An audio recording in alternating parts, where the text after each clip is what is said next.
Hey, this is Chris. How you doing today? Heading down to the recycler, the electronics recycler. I have 4. DOT is looking at our road. Maybe they're going to do some paving work. We can only hope, right? Division of Highways. So this is not the local crew. This is. What they're doing. No, because usually we just get like Department of Transportation. This is Division of Highways. I don't know if, I'm not certain of all those things. Anyway, gotta sneeze now. Oh boy, that was a good one. Anyway, heading down to the recycling place. I've got 4 desktops, assorted motherboards, stuff like that. And while the local container site, which is only 4 miles from our house and very handy, does accept anything electronic, and I do mean anything, I don't mind driving the 4 extra miles to go and actually get paid for the stuff I'm dropping off. And so we'll see. It's probably $20 worth of stuff, but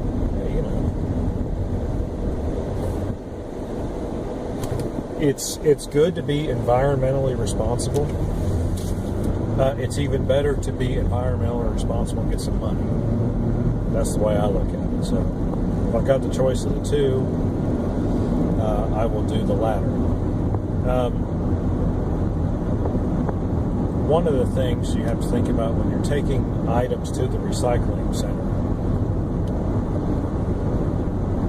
is that the price for the components tends to be much higher. Well, it is much higher than what they'll pay for, like, say, a complete tower.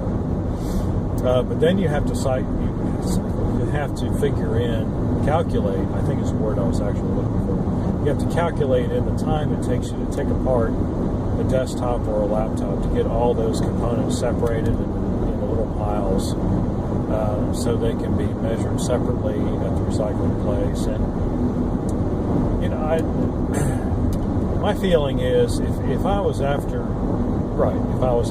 the maximum amount of money I could get, I would have spent a couple hours doing that, but I'm really not. I just want to get rid of the stuff. It's taking up space in my little work area, and I don't think it's worth it.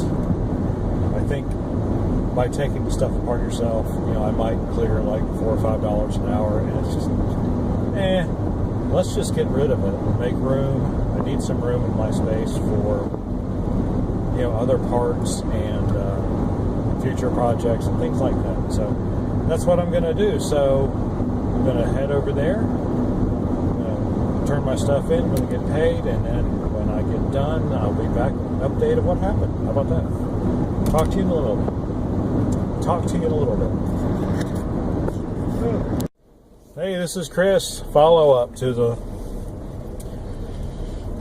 first part of the video. I was not able to take my stuff to the recycling center. Well, I could have, but I got up on the scales and the attendant came out and said, "We can take your stuff, but you might have to come back tomorrow to get the money for it." And I'm like, really? Seriously? And so I declined because that's ridiculous. So CJ Iron and Metal in Oxford, North Carolina, don't bother going to them. I mean, they don't have enough money to pay for the stuff they're taking in. The economics of it are pretty simple, really. A salvage yard like that pays you less than what your material is worth. And they can do that, and it's okay. I'm not saying it's not an okay thing to do. It's okay because they pay you right then and there. And so everyone who takes their stuff there understands that they're not getting as much as they ultimately could,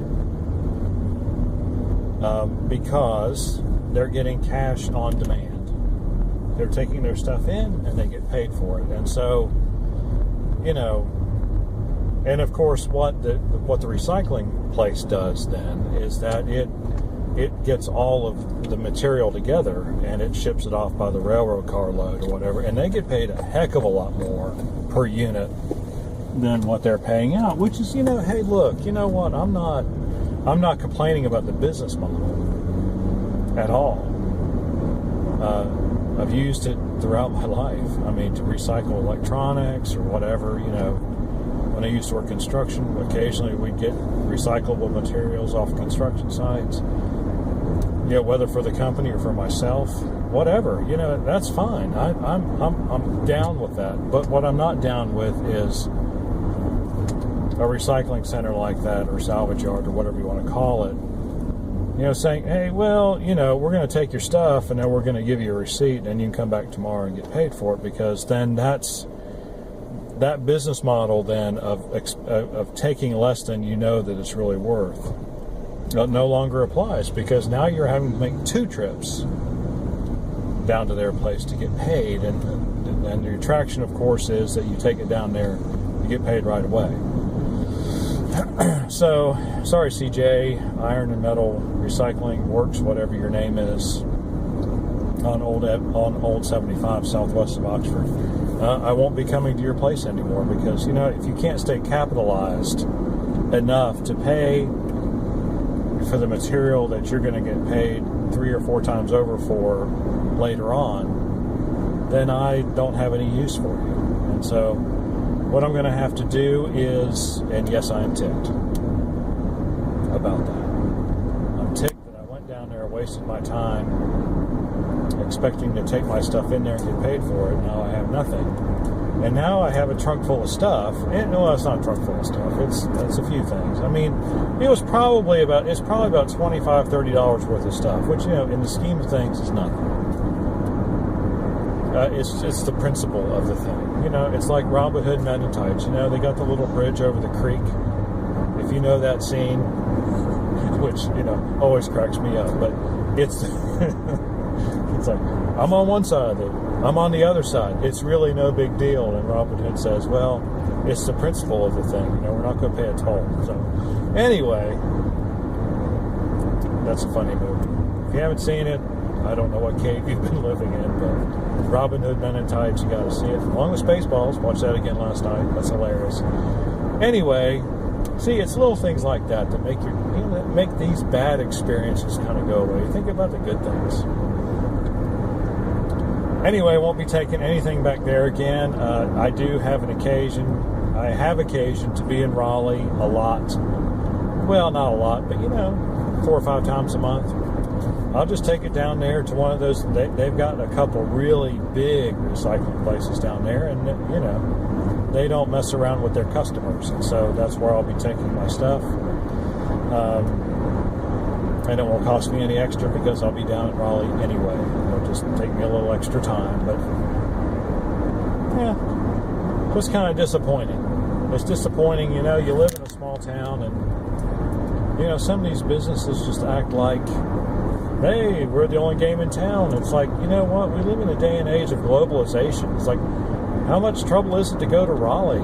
It's like it's only 35 more miles than it was to come to you. I mean, I don't know. I guess they just don't think about it, which is why, Oxford pretty much has a dead downtown business environment, I guess, It's time to get up with the times, people in Oxford. It really is. It's time to get up with the times. So anyway, that's where I'm at. Kind of disappointed, but not going to let it get me down. If you have any questions or comments, please do so in the section provided below. And like and subscribe if you appreciate our videos. We enjoy it when you do that, and we will see you on the next one.